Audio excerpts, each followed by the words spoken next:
Once upon a time, the infamous rover Reynardo plundered the floating isles. Then his mother called him to her deathbed. "Swear to me that you won't die on the gallows," she rasped. Reluctantly, he swore. And he whiled away his days at home with music, cards, and wine. But the Emperor had changed. He'd been good once, a shy, almost humble toad. He'd built universities. But then people started whispering about mass graves in the woods, midnight rituals, victims screaming. The Imperial Ravens would round up entire villages, and no one ever returned. The Ravens had come to Ubar scouting for ancient books said to be of great power. But the librarians had hidden the books, so they'd burnt the librarians. The citizens, outraged, had driven them off. The Ravens had come back with dropships. The kid had fled with one of those books. He was brave and dumb and wanted to join the rebellion. And Reynardo had promised his mother he'd protect him.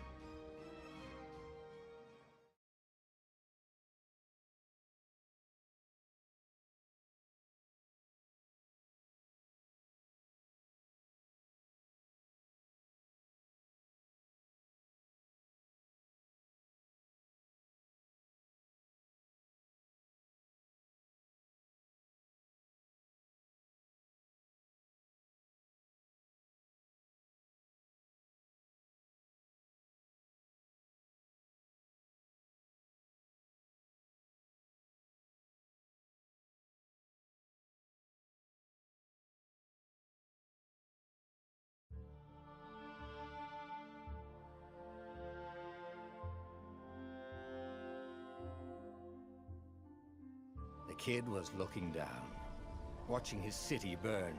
"Sorry, kid," Reynardo told the kid. "Look, if we give them the book, they'll leave you alone." "My mother died for this book!" "I promised her I'd protect you." "Oh, damn it." The kid had run off. With the book, of course. So Reynardo had to run after him.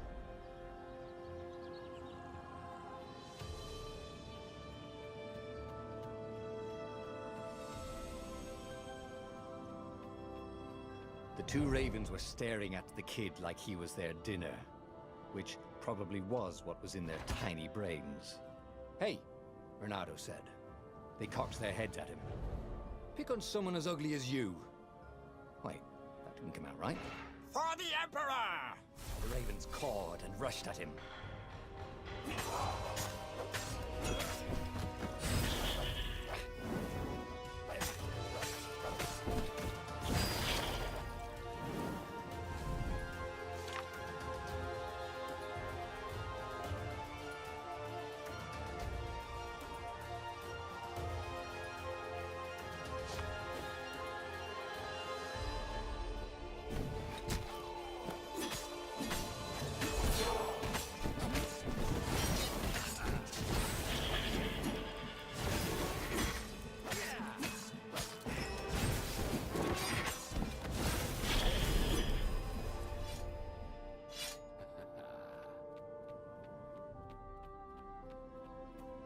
A dropship flew overhead.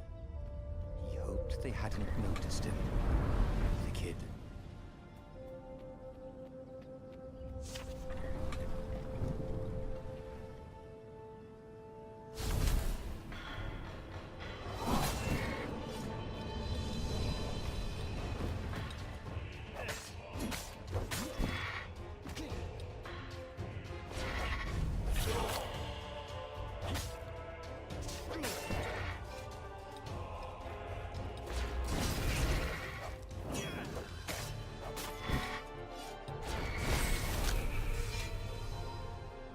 Oh, right.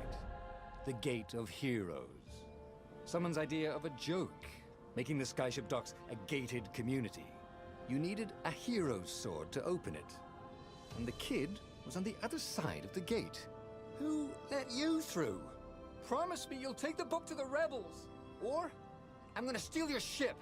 I'm not taking that damn book anywhere, and neither are you. Try and stop me, laughed the kid.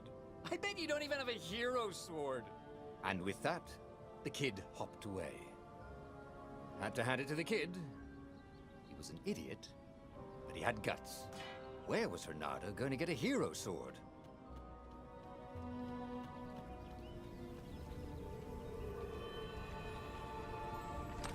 War and wind essence?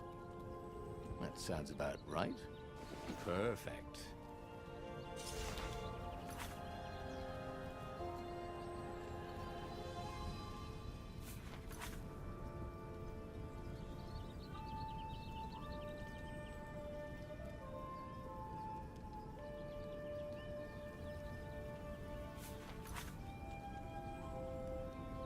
A hero sword.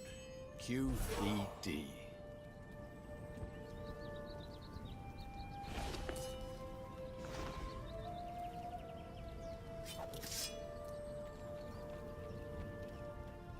This is what he got for settling down and finding people to care about.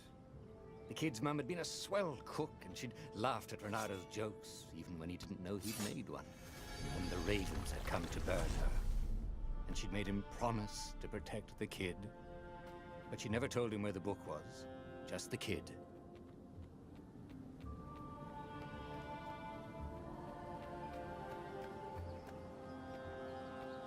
He came up to a ledge. It was too far to jump. There'd been a bridge here before, hadn't there? And there was Peter, giggling at him. "How'd you get across?" he asked the kid. "Where'd you find a hook?" "I hopped," said the kid. White-ass kid. "Hey, look out behind you!" "Cute," said Renato. Ah, ravens.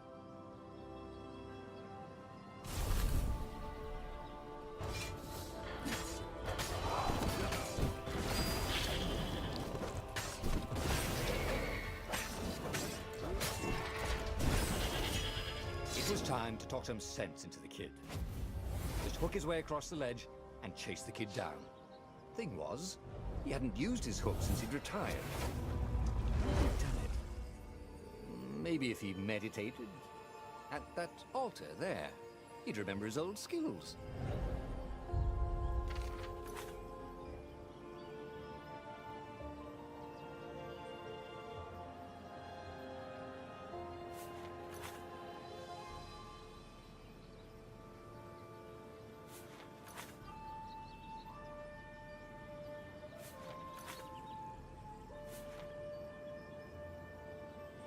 It was starting to come back to him. Something you never completely forgot, like how to freeze time when attacking. The more he fought, the more he'd probably remember.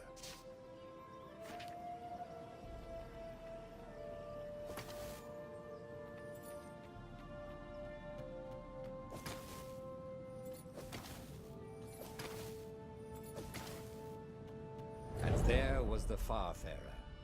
She was the fastest ship he'd ever known. She could do the Kessel run in 12 furlongs. Oh, so the salesman had told him. And something told him the kid was about to walk into an ambush. "Stop!" he shouted. "I'm not giving you the book!" shouted the kid, and took off. "No! Peter!" But the kid ran for it, and a goggler nailed him with its eye-beam.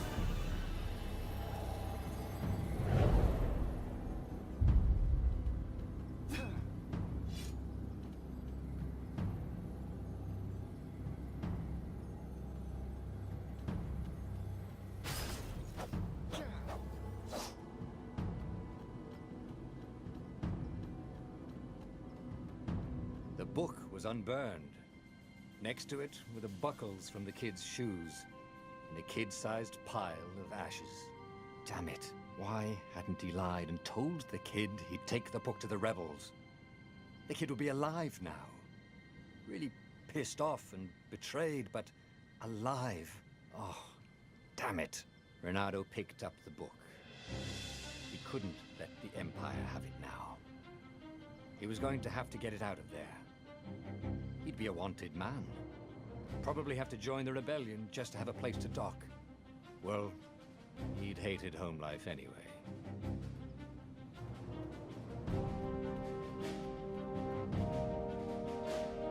the big deal about this book anyway? Maybe he should open it and find out.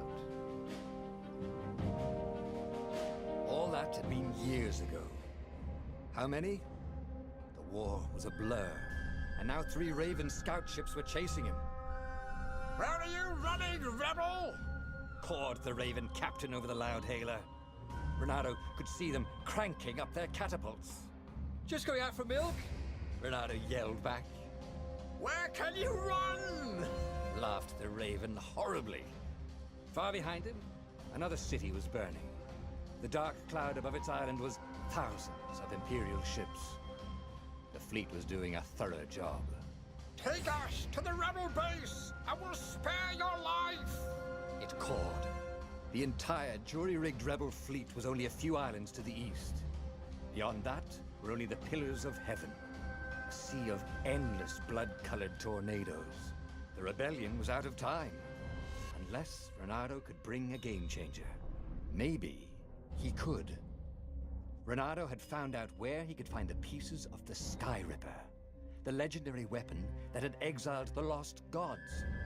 Surely a legendary weapon could win the final battle. On the other hand, his old friend Lapino had sent Renato a desperate message saying he had a brilliant scheme to save the rebellion. If Renato could only rescue him. Renato dived the Farfarer towards the abyss. As he felt the heat of the jet stream, the Raven ships peeled off, not stable enough to follow him down there. Now it was time to choose. Lapino or the Sky Ripper?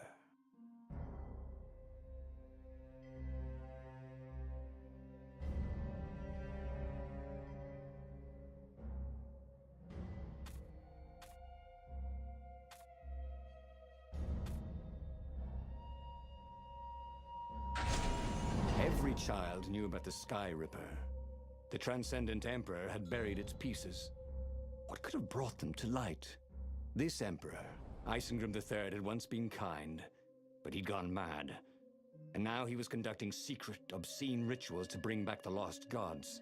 Had he, somehow, summoned the long-lost components of the legendary weapon out of the deep places of the earth? It was more than Renato could fathom. But if he could find a legendary weapon, he would use it.